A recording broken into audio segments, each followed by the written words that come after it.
parfois constructive du réseau social ou encore des réseaux sociaux. Je les appelle à ma façon des objets de dépendance totale, des outils assassins des valeurs morales, des commandos de la mort et en même temps des instruments de construction sociale et d'émancipation. Reste à voir. En effet, les réseaux sociaux ne sont pas nouveaux parce qu'en 1954 déjà, l'anthropologue australien John Barnes théorisait déjà le concept en l'introduisant dans le champ lexical des sciences sociales. Évidemment, à cette époque, les réseaux sociaux, c'était quoi? C'était des dynamiques citoyennes et associatives qui n'avaient pour seul rôle que d'impacter la prise de décisions nationales en leur avantage. Évidemment, aujourd'hui, nous pouvons nous poser la question de savoir que sont devenus les réseaux sociaux? Qui les utilise? Que véhiculent-ils? Et que sommes-nous devenus à cause de ces machines arc-en-ciel? Chers amis Toastmasters, il faut dire que le temps a vite passé. Mais il n'a pas fait que vite passer, les médias sont arrivés, les nouvelles technologies avec. Et comme une gangrène redoutable, les réseaux sociaux s'en sont saisis. Et ils les ont parasités au point de modifier la société et prendre son total contrôle. En effet, nous sommes dans le flirt quotidien et dangereux avec ces mutants planétaires.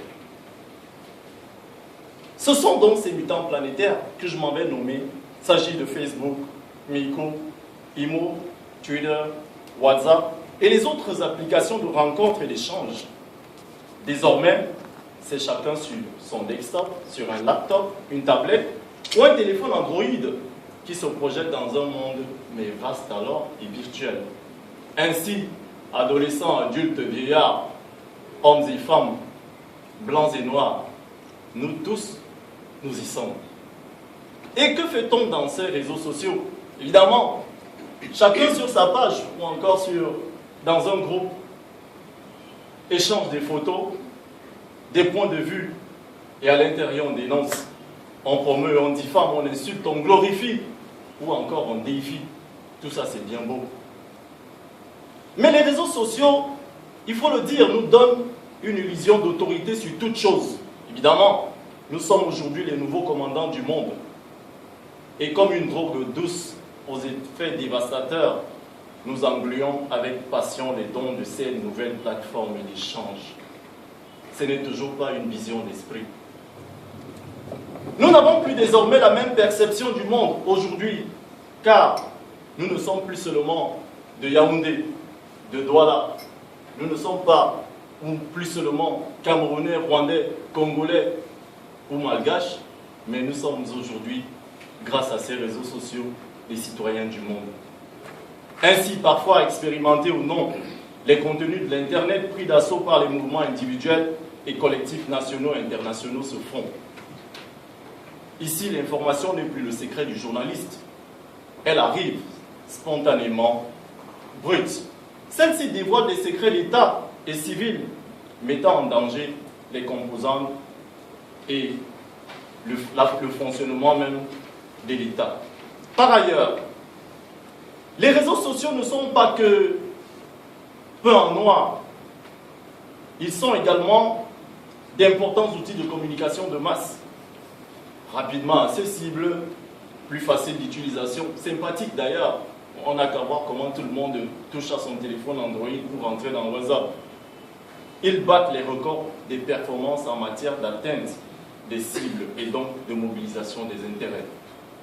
Avec les réseaux sociaux, les contacts se nouent sans protocole, excusez-moi les diplomates, déclinant très souvent au passage les profils professionnels des utilisateurs qui peut effectivement ouvrir la porte vers un emploi pour le bien de tout le monde. Et ça, je l'applaudis. Pourtant, les hommes aujourd'hui ont perdu le contrôle de leur conscience et sont à la merci des réseaux sociaux. Ils dictent nos réveils, nos repas, nos sorties. Oui, les réseaux sociaux dictent même nos baisers et parfois nos bains. Mais bon, ce sont nos miroirs. Sans eux, nous sommes comme des jeunes navigateurs sans boussole, en proie au mystère terroriste de la mer. Mais évidemment, n'allez pas me demander comment faire pour sortir de l'emprise des réseaux sociaux. Je n'ai jamais été drogué, donc je n'ai jamais eu la posologie. Mais ce qu'il faut savoir, c'est que c'est devenu très difficile. Et que, évidemment, chacun devrait se battre pour ne pas rester dans la dépendance terroriste des réseaux sociaux. Chers amis Toastmasters de Douala en particulier, les réseaux sociaux, en définitive, il faut le dire, nous amènent à vouloir tous être vus, connus, entendus et reconnus. C'est la raison pour laquelle tous les utilisateurs des réseaux n'ont plus que le souci d'immortaliser des images choquantes, peut-être attrayantes également, à diffuser au plus grand nombre et devenir populaire à l'international par le simple geste d'un clic sur le j'aime. Or, j'aime ça quand je suis sur Facebook et que les gens cliquent sur mon j'aime.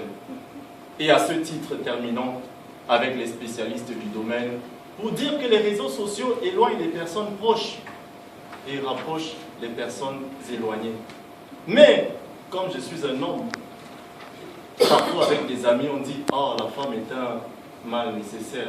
Mais les réseaux sociaux, qu'en pensez-vous? Est-ce que ce sont des mots nécessaires? Je vous remercie.